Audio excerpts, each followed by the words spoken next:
언급된 바처럼 학문적으로 안병욱 교수님의 마지막 제자이십니다. 교수님은 미국 뉴욕 주립대학 버팔로 대학에서 철학 박사학위를 받으셨습니다. 한국철학회 사무총장을 역임하신 적이 있고 또 NGO 단체인 기윤실의 사회정치윤리운동본부장을 맡아 일하신 적도 있습니다. 현재는 숭실대학교 인문대학장을 맡아보시면서 가치와 윤리연구소장 또 한국 아렌트 학회장을 맡고 계시면서 활발한 연구활동과 후진 양성을 위해 힘쓰고 계십니다. 오늘 교수님을 모셔서 귀한 강연을 듣는 시간을 갖겠습니다. 힘찬 박수로 환영해 주시기 바랍니다.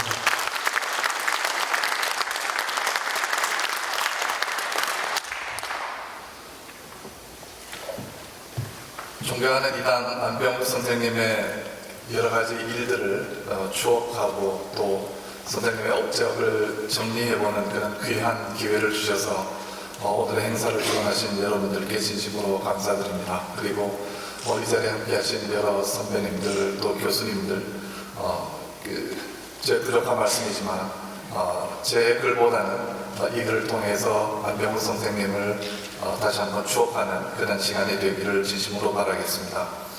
선생님의 고2당 이것은 즐거운 집이라는 뜻입니다. 저는 늘 궁금했습니다. 아까 따님께서 말씀하시고 잠깐 안 선생님께서 의식이 드셨을 때 대한민국을 얼마나 사랑하셨는지를 보이셨는데 저는 호를 갖고 있지는 않습니다만 제가 호를 만든다면 뭔가 굉장히 근사하고 국가적으로 위대하거나 굉장히 심오한 어떤 그런 구절을 선택할 것 같은데 왜 이당이라고 즐거운 집이라는 이름을 쓰셨을까 하는 게 늘 궁금했습니다. 오늘 말씀의 마지막이 되면 아마 그 부분에 대해서 함께 힌트를 얻을 수 있지 않을까 싶습니다. 이당 선생님은 1920년 6월 20일 음력으로 6월 20일에 태어나셨습니다. 선생님은 33년에서 38년까지 평양 도동보통학교를 다니셨고요. 39년에서 41년까지 와세다대학 제2고등학교 그리고 이어서 와세다대학 문학부 철학과를 윤리학 전공으로 공부를 하셨고 학사학위를 받으셨습니다. 그 제2고등학교를 또 다니신 이유는 그 당시 일제시대 때는 일본 내의 학교하고 식민지였던 한반도에서의 그 학제가 달랐습니다. 그래서 초등학교나 중학교나 대학교 학년을 모두 1년씩 적게 만들어가지고 이쪽 한국에서 식민지에서 공부를 한 사람도 일본에 유학을 가게 되면 반드시 한 1년, 2년을 더 공부하게 만들었습니다. 제도적으로 그렇게 했습니다. 그 와세다 대학에 다니시면서 공부하실 때에 그때 3일 동안 윤동주를 만날 함께 지낼 수 있는 그런 기회가 있었는데 그 3일 동안에 교우가 소위 의기투합되는 그런 시간이었던 것 같습니다. 그래서 그 이후에도 선생님께서는 늘 자주 안병욱 윤동주의 소시를 읊조리시면서 제자들에게 가르침을 주셨습니다. 졸업해 선생님은 학도병으로 강제 징집을 당하셨고 중국을 가셔가지고 지내시다가 중국 서주에서 중전을 맞이하시고 거기에 세워진 학교에서 잠시 교편을 잡으시다가 귀국하셨습니다.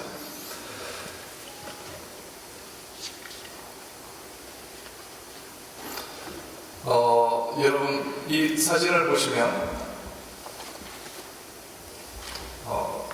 이 까까머리 이 학생들이니까요.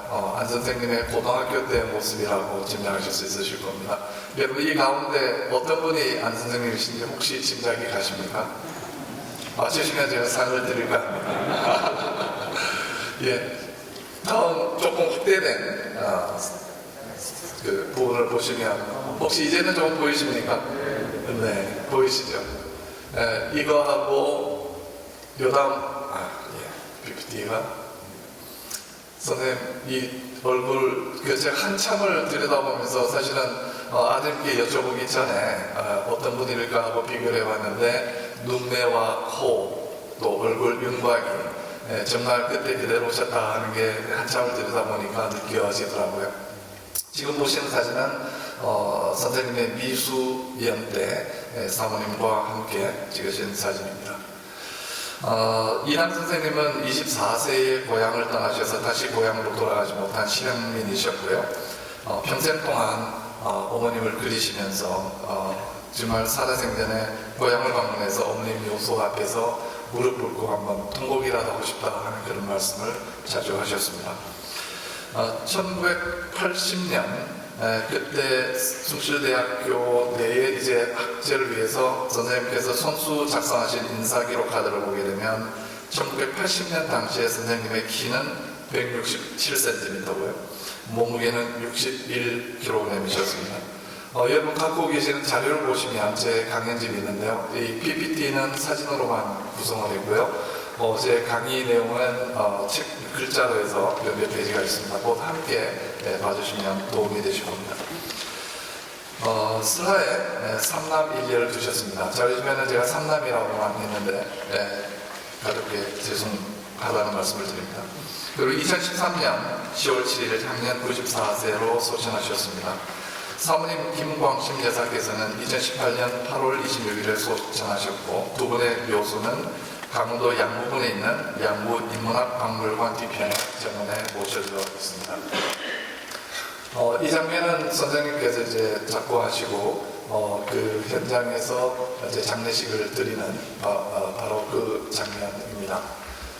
그리고 이게 그 당시에 그 양구군에서는 시와 철학의 집이라고 해서 이렇게 건물 하나에 이혜임 시인과 그리고 그 안명 선생님 또 김영서 선생님의 여러 가지 자료들과 일품들을 이렇게 모셔놓고 전시를 하고 있었습니다. 지금은 이제 요 두 개는 이제 비석인데요. 왼쪽에는 이제 선생님께서 작고하셨을 때의 비석 그 당일날 제가 찍은 사진이고요. 그 다음은 현재 이제 사모님께서 함께 한 장 되시고 한 다음에 양구군에서 새로 만들어서 모았던 놓고 있는 지금 현재 가시면 보실 수 있는 비석입니다. 아까 보셨던 그 건물 옆으로 지금 이렇게 멋있게 김영석, 안병우 철학의 집이라고 하는 새로운 건물이 생겨서 이 건물에 이제 두 분의 여러 가지 유품과 책, 자료들이 전시되어 있고 원래 있던 건물은 이제 인문학박물관에서 다른 자료들이 전시되어 있습니다. 꼭 한번 방문해 보시기 바랍니다. 내비게이션에 찍으시면 양구 철학의 집 또는 양구 인문학박물관 찍으시면 바로 안내를 해줍니다. 이제 그 철학의 집에 1층에서 2층으로 올라가는 그 사이에 이제 이런 창문이 있는데요. 그 창문에서 이렇게 보시게 되면 보시면 아마 작게 보이시는지 모르지만 거기에 비석이 있고요. 또 안 선생님과 사모님을 모신 묘소가 바로 그 자리에 위치하고 있습니다. 원래는 이제 건물 앞쪽에 위치를 했는데 좀 더 편안하게 또 그 아늑한 분위기로 모시느라고 건물 뒤편으로 이렇게 정원처럼 마련을 해 두었습니다. 이것은 작고하시기 바로 1년 전에 아마 이 철학의 집이 만들어질 때였을 것 같은데 기념식수를 이당 선생님께서 하셨던 그 기념식수의 모습입니다.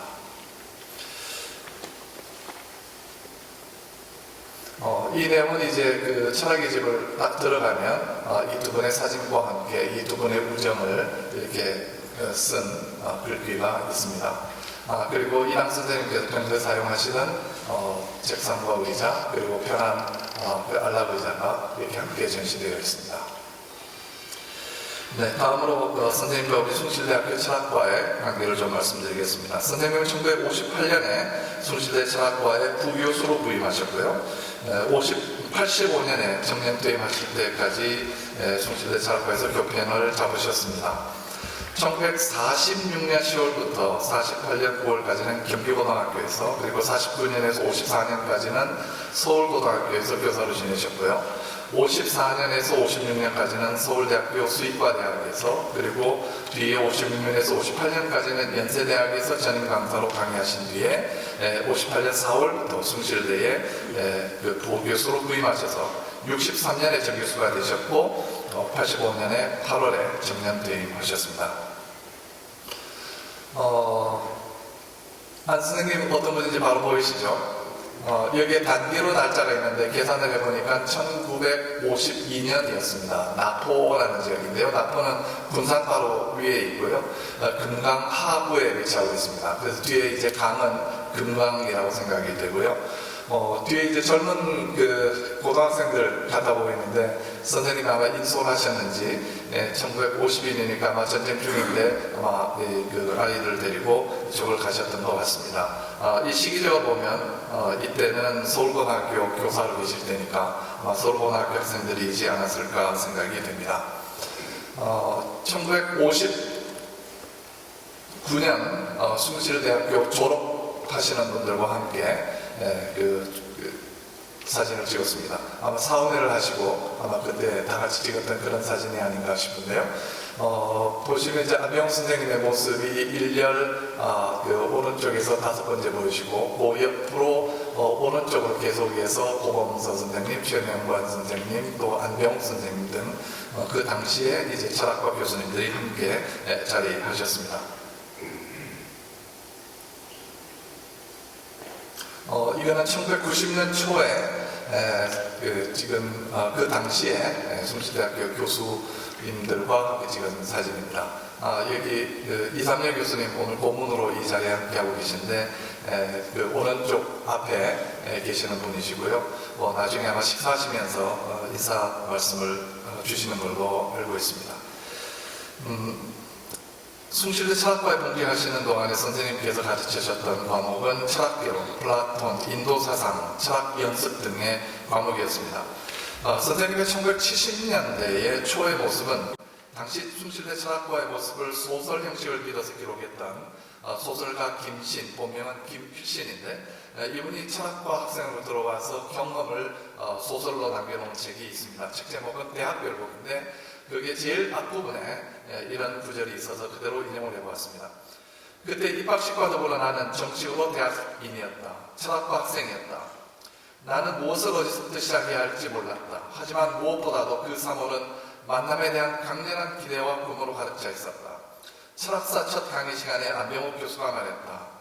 플라톤은 평생에 3가지 것을 감사드렸습니다.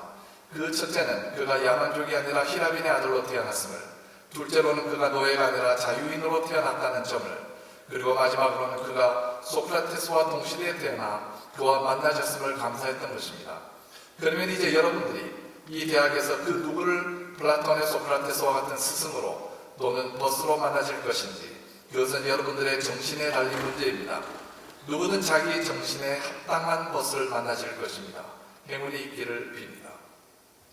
아마 여러분 가운데서는 이 같은 내용의 선생님의 강연을 들으신 기억도 있을 것입니다. 저는 대학교 2학년 때 플라톤 수업 시간에 똑같은 내용의 말씀을 들었던 기억이 지금도 생생합니다. 제가 2학년 때인 1980년, 저는 7구학번이었고요. 그래서 80년에 그때 이제 광주 민주화 운동이 일어났고 오랫동안 대학이 문을 닫았던 시절에 한 마산에 살고 있는 친구가 다른 친구들과 함께 포항을 거쳐서 울릉도 여행을 했던 적이 있었습니다. 그 울릉도에 잠시 이제 하룻밤 머물기 위해서 민박을 하고 있었는데 학생들 보고 당신들 대학생이냐? 그래서 그렇습니다. 어느 대학이냐? 숭실대입니다. 아 그래? 그러면 거기 안병욱 선생님 계신 곳이 아니냐? 그렇습니다. 그러면 그런데 저희들이 바로 안병욱 선생님이 계시는 숭실대 철학과 학생입니다. 그랬더니 아주 반색을 하면서 안 선생님의 제자들이면 내가 잘해줘야지 하고 직접 잡은 물고기를 가져와가지고 아주 그날 아주 푸짐하게 대접을 받았다고 하는 그런 이야기를 그때 들었던 기억이 있습니다. 철학과 학생들이 이처럼 안병욱 선생님의 운덕 가운데 늘 지냈다고 생각할 수가 있겠습니다. 선생님은 숭실대 재직기간 중에 안식년을 하시고 아마 그 내용은 아까 김혜선 선생님께서 주셨던 그 내용인데 미국의 여러 대학에서 강의도 하시고 또 저명한 철학자들도 만나셨습니다. 1980년 5월달 광주민주화혁명 이후에 대학이 폐쇄되었다가 2학기에 이제 문을 열었을 때 그때 그 숭실대 철학과에 기둥이셨던 조효한 선생님께서 강제 퇴직을 당해서 학교와 철학과 굉장히 어려운 시절에 처했던 적이 있었습니다. 그때 기꺼이 여러 가지 학교 보직을 맡지 않으셨던 분이시지만 철학과 학과장을 맡으셔가지고 학생들을 돌봐주셨고 그때 제가 학생회 이제 대표로 있었기 때문에 그때 선생님께서 학생들과 함께 자리하시고 밥도 사주시고 금일봉을 주셔서 식사값을 내주셨던 그 기억이 새록새록 준비하면서 들었습니다. 그 다음에 1981년 1월 2일에는 제가 친구 몇 명들과 함께 선생님 댁에 세배하러 갔었습니다. 그때 선생님 댁은 삼선교 인근에 있었는데요. 찾아가서 2층집이었던 거 기억이 되고 그 2층 서재에서 선생님께 큰 절을 드리고 난 다음에 좋은 말씀을 들었습니다. 그리고 말씀을 하신 다음에 저희들에게 주머니 쓴 도산한창호 책 한 권씩을 선물로 받았습니다. 저는 그때 그 글을 읽으면서 무척 감동을 받고 그리고 이후에 이제 선생님께서 흥사단 지도 교수로서 숭실대에서 큰 역할을 하셨다는 것을 알았습니다. 당시 험악한 전두환 정권 때 흥사단은 소위 프론서클이었고 그리고 대학에서 모두 이렇게 퇴출이 됐는데 이 숭실대에서는 선생님께서 방패막이도 해주셔서 한동안 오랫동안 계속 종속할 수가 있었습니다. 선생님은 마사대학 학부를 졸업하시고 학위 과정을 하시지 않으셨는데 뭐 자격이야 당연히 박사 이상이셨지만 끝까지 정년퇴임 하실 때까지는 학위를 하지 않고 지내셨습니다. 그러시다가 이제 정년하실 때 학위를 받으시고 또 그 여러 가지 수상을 하셨는데 그 내용은 이미 기록에 나와 있으니 생략을 하겠습니다. 이 내용은 처음 공개되는 것입니다. 숭실대학교의 선생님의 인사기록 카드입니다. 제가 오늘 위해서 이걸 구해가지고요 이렇게 올렸습니다. 그래서 선생님께서 1980년에 손수 당신의 가족사항도 쓰시고 여러 가지 활동도 쓰시고 보시면 끝에 이제 날인까지 하시고 여기에 보면 키가 몇 센티미터인지 아까 말씀드렸던 대로 몸무게가 나와 있습니다. 숭실인상 받으셨을 때 사진이고요. 그리고 유일한상 받으실 때 모습입니다. 그리고 이제 원로 철학자들과 함께 찍으셨던 사진입니다. 네, 다음으로 선생님과 흥사단의 관계를 설명을 드리겠습니다. 흥사단 활동은 소년 시절부터 받았던 도산 안창호의 영향력으로 참여하시게 되셨던 것 같습니다. 이 도산 안창호 선생님의 영향력을 사상적으로 다시 널리 전파하기 위해서 흥사단 활동을 시작하셨고 그 뜻을 조직을 통해서 이어가려고 하셨습니다. 선생님은 문학소년이던 중3 시절에 이광수의 무정을 읽고 감동을 받고 정신적인 눈이 뜨였음을 경험하셨다고 하셨습니다. 그때 감격을 안고 선생님은 춘원에게 직접 편지를 썼는데 춘원이 놀랍게도 한 장짜리 그렇게 길진 않았지만 답신을 보내서 그는 자신이 성인이 되라 성인이 되는 뜻을 세우라 라고 하는 격려의 말씀을 듣고 크게 감동을 받고 나중에는 자주 찾아뵈었다고 합니다. 선생님은 어린 시절 춘원의 책을 통해 삶이 무엇인가 어떤 삶을 살아야 하는가 등의 질문을 하게 되고 철학자의 길로 들어가게 되셨습니다. 고향을 떠나 일본에서 수학하는 기간에 고향을 방문할 때면 반드시 서울의 춘원의 집을 방문하여 만남을 가졌다고 합니다. 도산 안창호를 알게 된 것도 이 시절이고 또 도산에 대해 깊이 알게 된 것도 춘원이 쓴 도산 안창호라는 책을 통해서였습니다. 유감스럽게 선생님이 도산 안창호를 직접 만날 기회는 갖지 못하셨다고 하셨습니다. 선생님은 도산을 만나지 못한 안타까움과 또 춘원의 변절에 대한 안타까움을 늘 오랫동안 마음에 갖고 계셨습니다. 그러나 춘원을 통해 배우기 시작한 도산의 정신을 선생님은 흥사단 활동을 통해서 현실에 구현하려고 자신의 노력을 열정적으로 기울이셨습니다. 흥사단은 도산 안창호 선생님께서 미국에 가 있는 동안 재미 한인의 정신을 바로세우고 국가의 안위를 극찬하는 기관으로 세웠습니다. 일제 때 강제 해산이 되었지만 해방 후에 다시 재건이 되었다가 5.16 군부 쿠데타에 의해서 집권한 박정희 정권에 의해서 2년간 활동이 중지당하게 됩니다. 1963년은 도산 선생님이 1913년 샌프란시스코에서 흥사단을 창립하신 지 50주년 되는 해였는데 이때 도산 선생님의 사모님이신 이혜련 여사가 도산과 함께 동행했던 그 과거 이래로 처음이자 마지막으로 한국을 방문하셔서 도산서 25주기 추모식에 참여하고 도산 묘소에 헌화하고 참배했던 그 해이기도 했습니다. 이해 당시 흥사단 이사회장이었던 주요한 선생께서 1세대 단원들과 논의를 거쳐 청년 학생을 중심으로 아카데미 운동을 펼치기로 하셨고 이를 조직하기 위해서 세포의 조직과 운영 요강이라고 하는 자료를 9월 1일에 발표함으로써 흥사단은 새로운 전기를 맞게 됩니다. 이에 따라 흥사단은 전 조직을 전국적으로 확대 발전하고 각 지방의 청년 대학생, 고등학생, 중학생, 소년을 구분하여 아카데미를 조직하여 활동하기로 했습니다. 한번 사진을 잠깐 보시겠습니다. 아마 그때의 모습일 거라고 생각이 되는데요. 아마 그 흥사단 단원들은 아시려고 봅니다.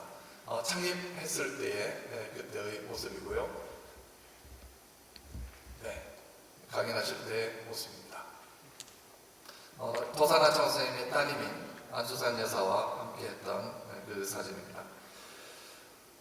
그러던 가운데 1965년에 숭실대 안병욱 교수를 아카데미 상임지도 교수로 초빙해서 지도하도록 했습니다. 이렇게 해서 이당 선생님은 흥사단과 본격적인 관계를 맺게 되십니다.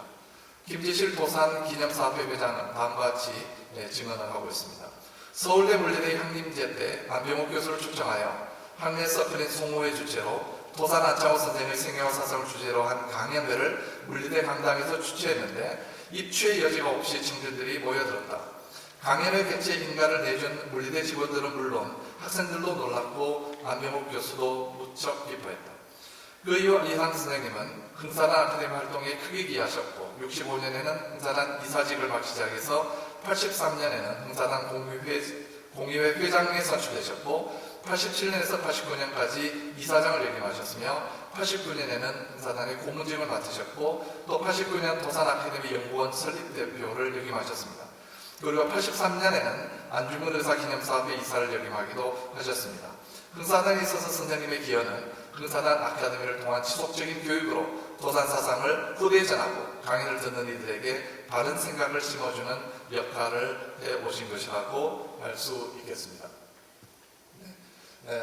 이 장면이 이제 흥사단에서 인생론 강좌를 하셨을 때 모습입니다. 2008년도에 저와 지인 몇 사람이 함께 선생님 댁을 방문했습니다. 그때 댁은 그 목요일 근처에 있었는데요. 마침 그 선생님이 이제 저희를 만나주셨던 그 방에 아주 최근에 쓰셨던 휘호가 있었는데 저게 무엇입니까? 했더니 흥사단을 위해서 쓴 글이라고 하셨습니다. 그 글은 평생학습 강국이라고 하는 글귀였습니다. 그 뜻은 평생 배우고 공부하는 강한 나라가 되라는 것의 뜻이다라고 그때 저희들에게 설명을 해주셨습니다. 아마 평생 함께 해오셨던 단체인 바로 흥사단에 주시는 말씀이라고 생각이 되었습니다. 이당 선생님의 다산 그리고 흥사단에 대한 이해는 춘원 이광수가 쓴 도산 안창호라는 책을 바탕으로 하고 있습니다. 이 책은 흥사단에서 오랫동안 교육용 교재로 사용됐는데 춘원의 친일 경력으로 인해 흥사단에서는 춘원의 이름을 앞표지에서 없앤 채로 교재로 사용을 했습니다. 지금 이 책이 제가 1981년 1월 달에 세배를 하고 받았던 바로 그 책이고요. 보시는 대로 도산 안창호는 있지만 저자의 이름은 없습니다. 누가 썼을까 굉장히 궁금했는데 사실은 바로 옆을 보면 책 옆에는 저자의 이름이 있었습니다.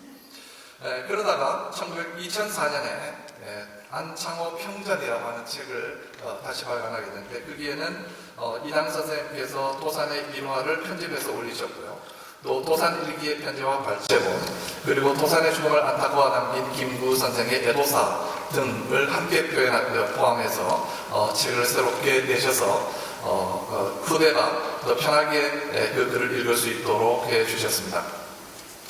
선생님께서 흥사단을 위해서 써주신 휘호의 내용을 다시 생각해보면 선생님이 지난 수십 년간 대중적 강사로서 또 수필가로서 이 땅의 민중을 위해 일해온 일의 본질을 가름해 볼 수 있다고 생각이 됩니다. 그것은 도산의 정체를 이어받아 당신의 시대에 맞는 정신세계를 새롭게 구축함으로써 민중을 계몽함으로 나라를 바로 세우려고 했다는 것입니다.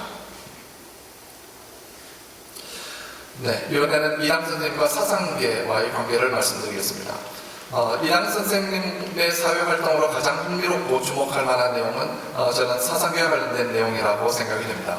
사상계는 민족통일 문제, 민주사상의 함양, 경제발전, 새로운 문화 창조, 민족적 자존심의 앙양 등 이런 내용으로 편집의 기본 방향을 한 월간 사상 잡지였습니다.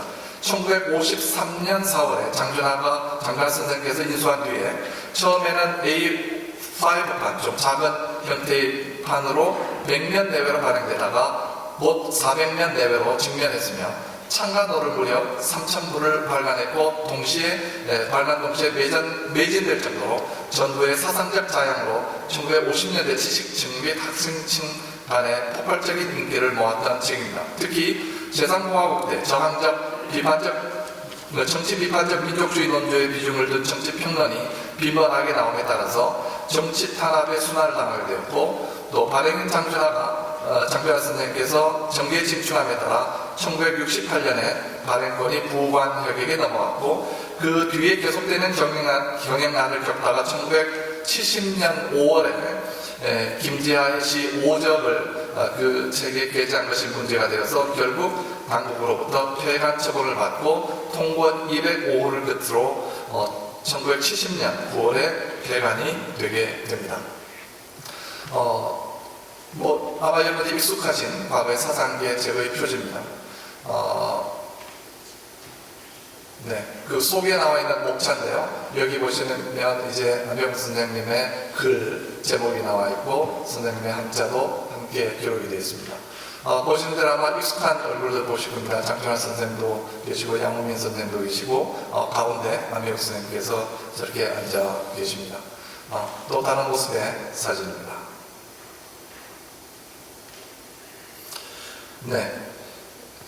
사단계에서 이당 선생님은 1954년부터 활동을 시작하셨고 최초의 글로 루시 프라이스의 민족의 족보라는 글을 번역하여 게재하셨습니다.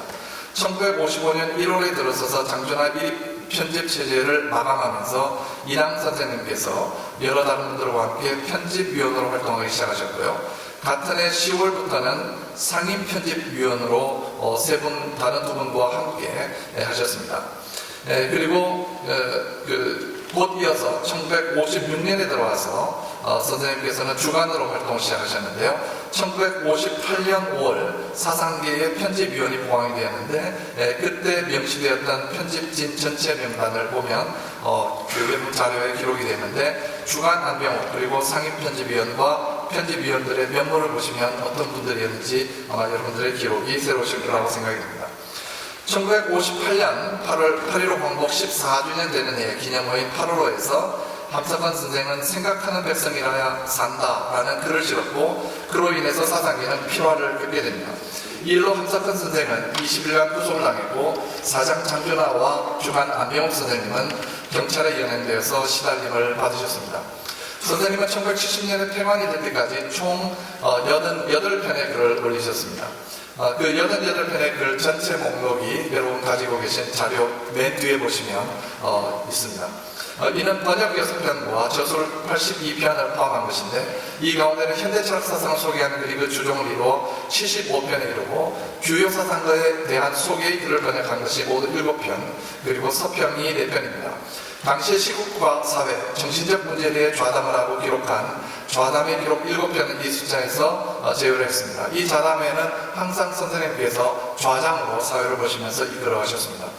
역사 및 세계관의 문제를 다룬 것은 4편이고 그리고 한국의 정치적 상황에 대한 글이 4편이 있습니다. 그 밖에는 수실과 수필과 좌담 기록문이었습니다. 사상계의 마지막 편에 해당되는 1970년 5월호에 게재된 마지막 편은 아니지만 문제가 되었던 이제 1970년 5월호에 게재된 이당 선생님의 글의 제목은 자유의 철학이라고 하는 것이었습니다. 지금 보셨던 그 영어로 된 이것은 1964년도에 아마 무슨 사건이었는지 잘 모르겠는데 부산에 있는 미군 부대에 선생님께서 편지를 보내서 미군에 대해서 아주 탄핵을 하고 야단을 치시는 아마 글을 보내셨던 것 같습니다. 거기에 대해서 이제 그 당시에 그 미군 사령부에서 편지를 보내서 안병 선생님한테 좀 잘못되었고 여러 가지 이제 그 사과와 변명을 담은 그런 편지를 받은 것입니다. 그리고 이제 그 다음은 이제 그 함석헌 선생님께서 이당 선생님께 그 편지를 보내셨던 편지 봉투고요. 그 내용을 보면 이제 선생님께 원고를 청탁하는 그런 내용이 있습니다. 밑에 보면 이제 간절히 바라는 이제 몇 가지 글을 쓰시고요. 함석헌 선생님께서 당신의 이름 쓰시고 도장까지 찍어서 이렇게 보내셨습니다. 이것은 제가 가지고 있는 1970년 5월호 CR의 소리인데요. 거기에 보시면 이제 선생님의 글이 여기에 실려 있습니다. 이 글의 제목은 이 세상을 본받지 말라라고 하는데 오늘 낮에 잠시 다시 한번 펼쳐봤습니다. 이 책을 열어서 복사를 하려다가 그렇게 되면 책이 망가질 것 같아서 복사를 안 했습니다. 이 내용을 보면 선생님께서 브람스의 교향곡 제1번에 대한 이야기로서 굉장히 서정적으로 시작하셨는데 마지막에 가서는 도대체 이 나라가 이 정치가들이나 위정자 그리고 그 가진 자들이 왜 이렇게 잘못하고 있는지 구역질이 난다 하시면서 구토가 난다 이렇게 하시면서 글을 끝내고 계셨습니다. 네. 선생님의 조술 활동에 대해서 말씀을 드리겠습니다. 선생님께서는 1958년 현대사상이라는 책을 처음 출간하심으로써 그 이후로 지금까지 목록을 이제 제가 발표한 그 발제지 뒤에 보면 목록이 나오는데요. 전부 59권에 해당하는 목록입니다. 2008년도에 선생님을 뵀을 때 선생님께 59권을 쓰셨더군요. 그랬더니 그때 자료를 다 조사하고 찾아뵀었거든요. 그랬더니 하신 말씀이 59권이 아니고 49권이야 라고 말씀을 주셨습니다. 선생님 그러면 이 49권이 아니고 59권인데 어떻습니까? 그랬더니 이 내용 간의 중복이 되는 부분을 다 빼고 당신께서는 정직하게 책을 따지면 49권이다. 뒤에 자료를 보시면 59권에 대한 자료가 제목이 나와 있습니다. 그리고 선생님께 이제 여쭈었습니다. 다 아시는 대로 당신의 키만큼의 책을 쓰시겠다고 하셨는데 선생님 그 높이가 어느 정도 됩니까? 그랬더니 선생님께서 내 어깨까지 정도 돼. 아니 선생님 저 전집 선집도 많이 있잖아요. 그거 쌓으면 훨씬 높을 텐데요. 선생님 키보다 훨씬 높게 쓰신 거잖아요. 그랬더니 아이 그건 나 빼야지 라고 하셨습니다. 당신께서 쓰셨던 그 책을 정직하게 카운트를 하셨던 것 같습니다. 선생님의 책이 2007년도에 그 철학의 즐거움이라는 책으로 나와 있었는데요. 그 책을 만들었던 김장현 씨와의 대화 얘기는 자료를 참조해 보시기 바랍니다. 이남 선생님의 저술 및 저작 활동의 성격을 보면 활동의 초기가 되는 1950년대 중후반에서 1960년대 중반까지 철학사상 전반에 걸쳐서 소개하는 것을 특징으로 하고 있습니다. 선생님의 저술 초기 목록에 보면 파스칼, 케르케골 등이 포함되어 있고 사상기를 통해 소개한 철학자들은 주로 현대사상가들, 특히 실존주의 사상가들이 많은 부분을 차지하고 있습니다. 전체적으로 볼 때는 서양 사상 전반에 걸쳐 있습니다. 그런데 이후의 글들은 주로 살아가면서 필요한 교훈 중심의 저술들이 주종을 이루고 있습니다. 환영하는 그 플래카드가 그 사진이 있어서 올려봤습니다. 이 책이 제가 고등학교 3학년 때 구입해서 읽었던 지금도 있습니다. 이 안병욱 인생론의 이제 프롤로그를 보게 되면 앞부분에 이런 구절이 나옵니다. 보시는 대로 우리는 올바른 생명관을 가질 때 나의 생명과 남의 생명을 바로 대할 수 있다. 우리는 올바른 자아만을 가질 때 나는 나의 자아를 옳게 지낼 수 있다. 등등 이렇게 됩니다. 이게 제가 자료에서는 책 그대로 이렇게 했지만 여러분 그 화면에 보시는 것은 한 줄 한 줄 그대로 연결했습니다. 보시게 되면 그대로 대꾸를 이루어서 이렇게 쭉 됩니다. 이것을 간단하게 한 줄로 저 같은 이제 철학 전공하는 사람들은 하는 나쁜 버릇이 이 다양하게 서술된 것을 한 줄로 정리하는 습관입니다. 이것은 뭐냐면 우리는 올바른 관점을 가질 때 우리는 좋은 삶을 살 수 있다. 한마디면 끝입니다. 그런데 이제 문제는 뭐냐면요, 그 한마디를 가지고 우리의 삶에 필요한 말을 풀어내는 걸 저희는 못합니다. 그런데 선생님은 여기에 보시는 것처럼 이 문장 모두 11개의 문장이고요. 11개의 관점을 말씀하고 계십니다. 그렇게 간단하게 제가 한마디로 정리할 수 있는 내용, 아마 그거는 저가 아니라 누구나 다 할 수 있는 당연한 내용이라고 생각되는 것을 11개의 인생의 면모로 나누어서 설명을 하시고 그 각각의 경우에 필요한 것이 무엇인가를 풀어서 설명하심으로써 우리들한테 그 말씀을 듣고 있으면 나는 이거는 잘하고 있어. 그런데 다른 점은 이거는 내가 부족한 것이 아니야.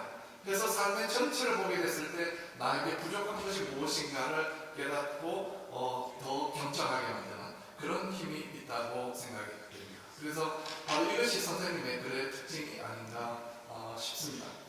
선생님께서 쓰셨던 이 글, 1970년대, 60년대, 80년대 글을 그대로 가져와서 지금의 20대 청년들에게 그대로 읽고 강의를 하고 얘기를 하면 영락없이 꼰대라는 소리를 듣거든요. 제가 그렇게 말하면 그렇다는 얘기입니다. 그런데 그걸 살짝 바꿔가지고요.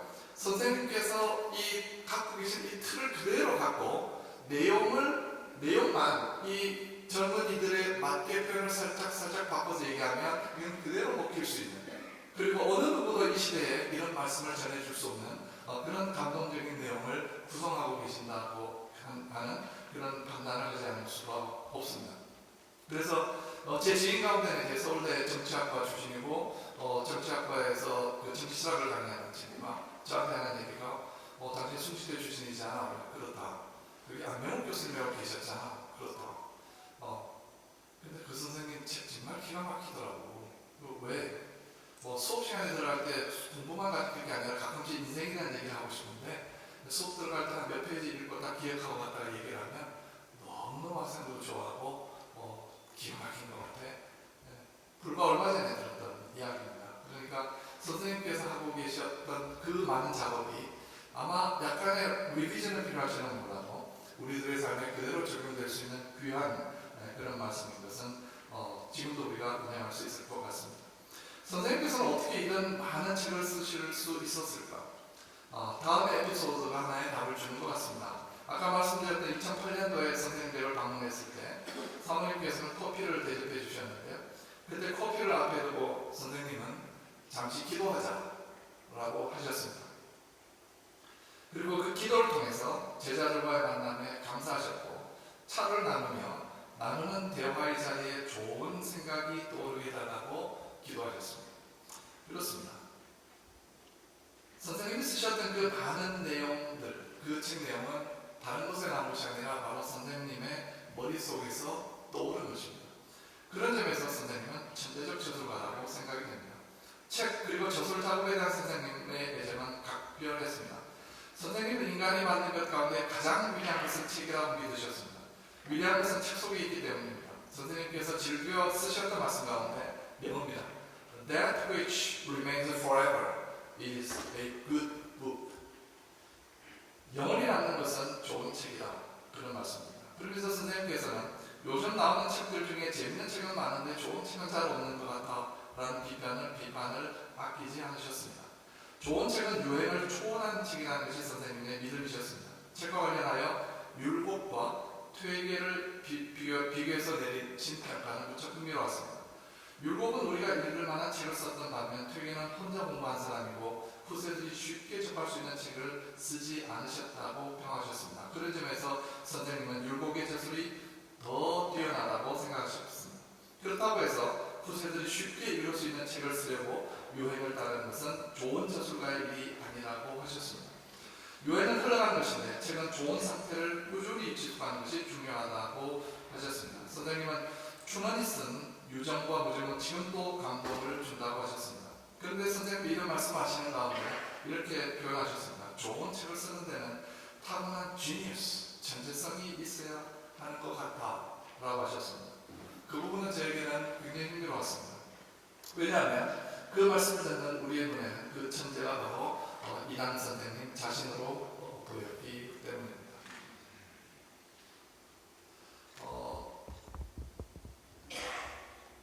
두 개씩은 나오네요. 이 구절은 선생님께서 쓰셨던 인생론 끝에 나오는 구절입니다.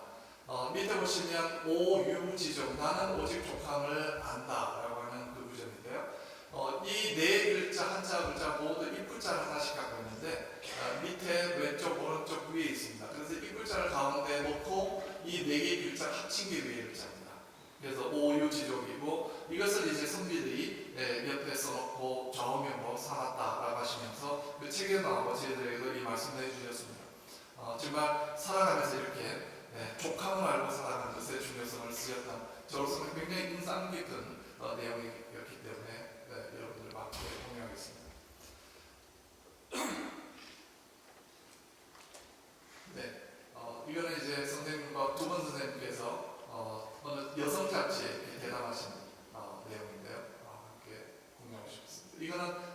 많이 보셨을 것입니다. 청정심, 청무성, 듣지 못하는 소리를 듣는다.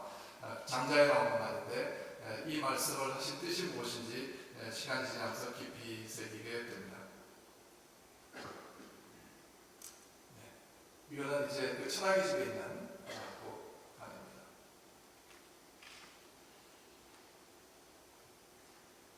말 걸침자고요. 네. 마지막 맺는 말을 제가 이당 선생님의 영성이라는 말로 표현을 했습니다. 선생님의 가르침 속에 성장해온 숭실대 철학과는 전통적으로 실천의 정신이 강하였습니다. 숭실이라고 하는 이 대학의 교명은 실용성을 추구한다는 의미가 아닙니다. 그것은 진리를 숭상한다. To venerate truth라는 말의 의미입니다. 실이라고 하는 말은 허의 반대말로 헛된 것이 아니라 진리를 의미하는 것이고, 따라서 숭실대학은 진리를 추구하는 대학이라는 그 건화 개념이 담겨있는 교명입니다.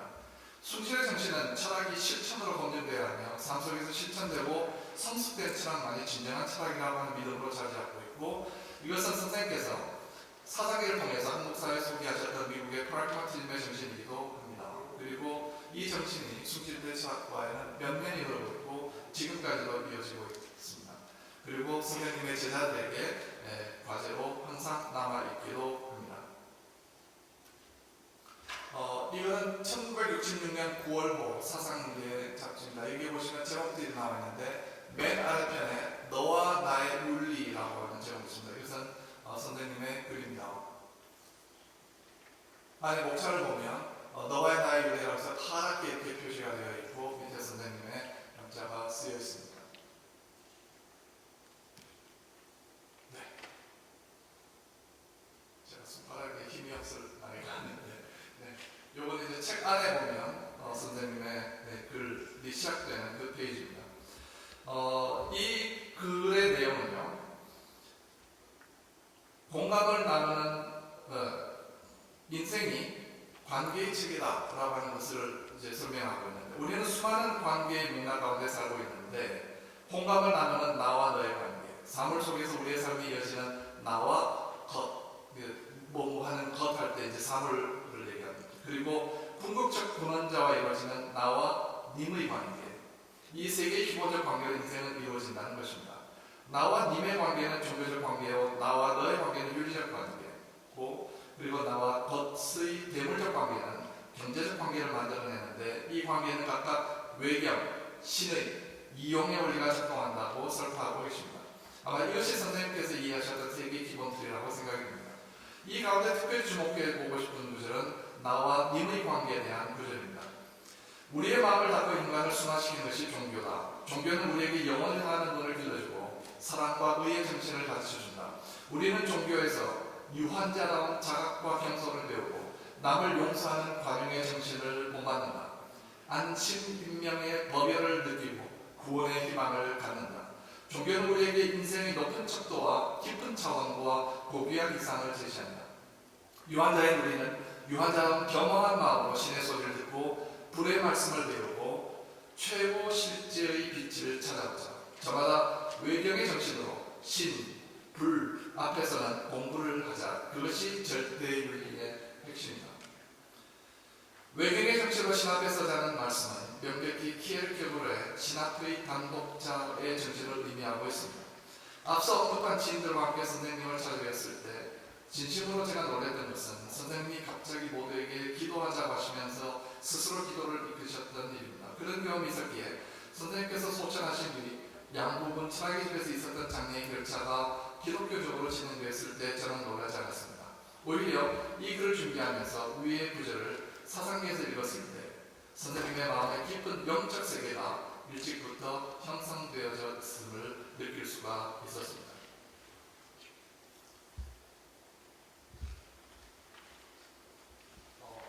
선생님 쓰셨던 이제 이 글을 가지고 조각한 가운데 혼이라고 하는 글이 왜 있는지 굉장히 의아해집니다. 이 내용들을 제가 공부하면서 느낄 수가 있었습니다. 선생님께서 아마 혼수 상태에 계실 때 목사님이 오셔서 아마 기도하시고 아마 하셨던 그런 내용인 것 같습니다. 장례식 때 모습입니다.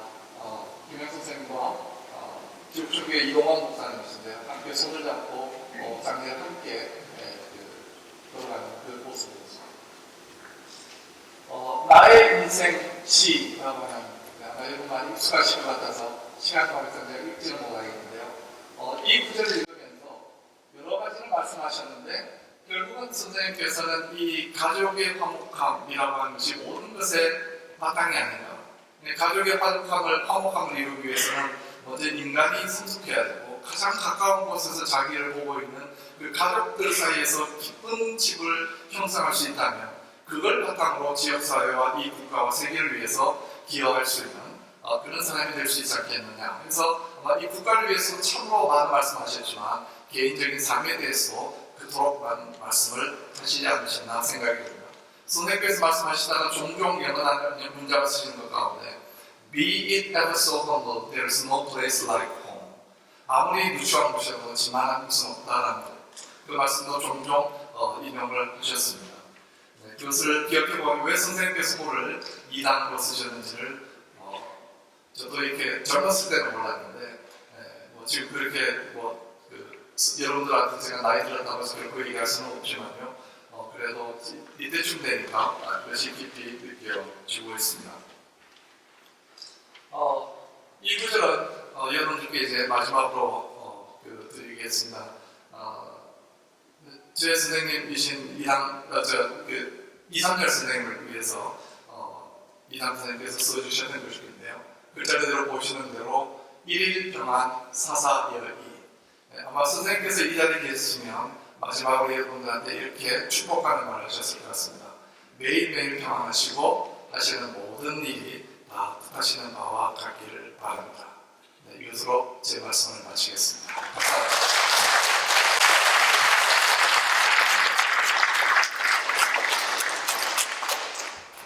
네, 잘 들으셨죠? 귀한 자료와 또 일화를 꼼꼼하게 이렇게 챙겨서 저희들에게 감동적인 강연을 해주신 김선 교수님께 다시 한번 힘찬 박수를 보내주시기